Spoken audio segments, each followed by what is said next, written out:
안녕하세요. 기술과 상상력의 시대에서 인간의 선택과 책임을 이야기하는 독립 애니메이션 감독 배미리입니다. 오늘은 독립단편 좀비비가 왜 기획서와 완전히 다른 방향으로 완성되었는지 그 이야기를 해보려고 합니다. 혹시 저번 영상과 독립단편 좀비비를 아직 안 보셨다면 보고 오시면 오늘 이야기가 훨씬 잘 이해되실 거예요. 원래 좀비비 기획서는 좀비비가 눈을 뜨는 순간부터 자본주의가 성장하고 결국 유튜버가 되기까지의 시간을 차근차근 따라가는 구조였어요. 애니매틱스까지 다 만들고 팀원들끼리 간단히 상영회도 했는데요.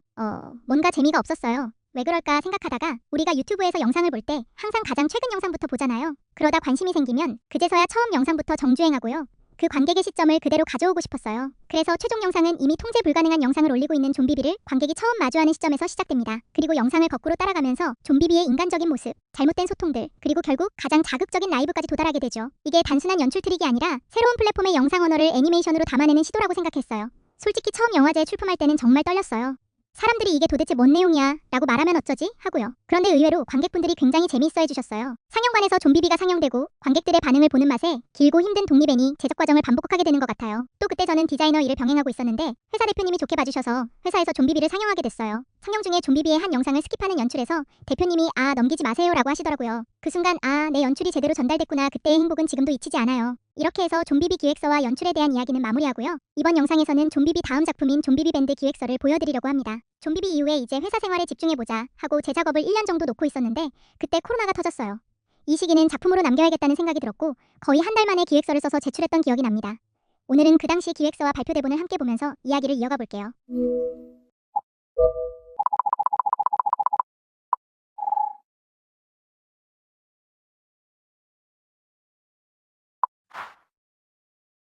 목차는 다음과 같이 진행하겠습니다. 먼저 작품 소개입니다.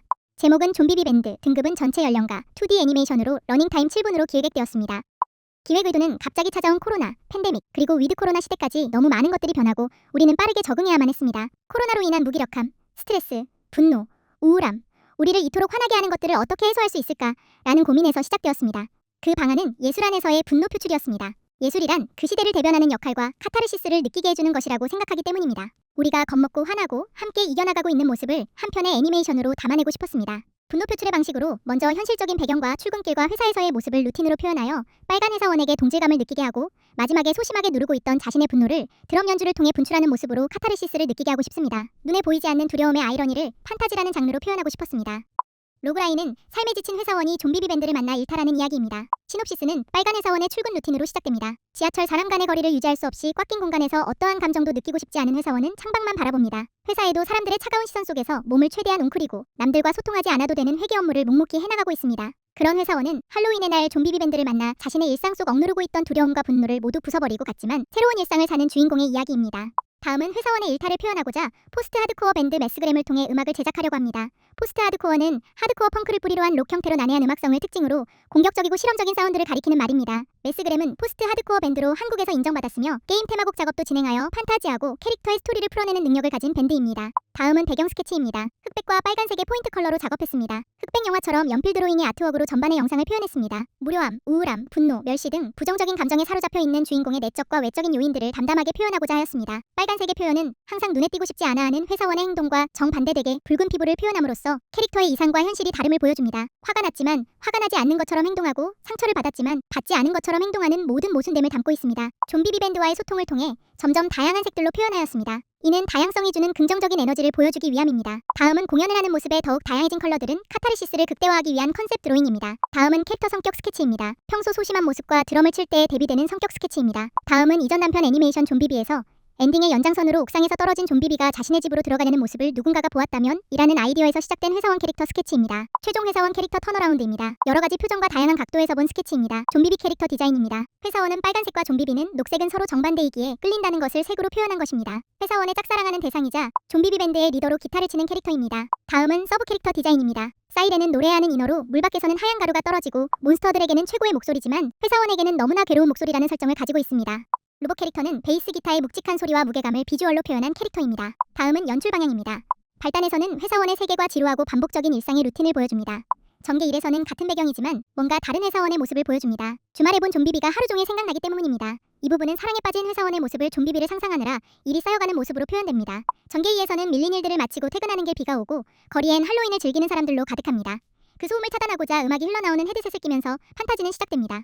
지하철로 내려가는 길 사람의 실루엣이 점점 다양한 형태의 실루엣으로 변하고 계단의 끝은 공연장 문 앞입니다.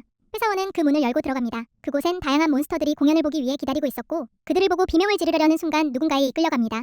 위기에서는 좀비비 밴드 멤버들과의 만남입니다. 이끌려 도착한 곳은 어두운 대기실로 무덤에서 깨어나는 좀비인 좀비비와 큰 어항에서 회사원을 유혹하는 사이 머리를 분리시켜 겁을 주는 로봇이 있습니다. 회사원은 너무 무서워 기절하고 싶었지만 좀비비를 보고 꾹 참아냅니다. 그러자 좀비비 멤버들은 드디어 드러머를 찾았다며 기뻐하고 공연 준비를 합니다. 절정은 좀비비에게 홀려 무대까지 올라갔지만 조명이 켜지고 눈앞에 펼쳐진 몬스터들의 모습에 회사원은 겁을 먹습니다. 마치 회사와 지하철에서 사람들이 자신을 보는 눈빛들이 몬스터가 되어 자신에게 달려오는 것 같았기 때문입니다. 하지만 좀비비 밴드의 음악에 정신을 차리고 두려움을 이겨내기 위해 드럼을 부수듯 치기 시작합니다.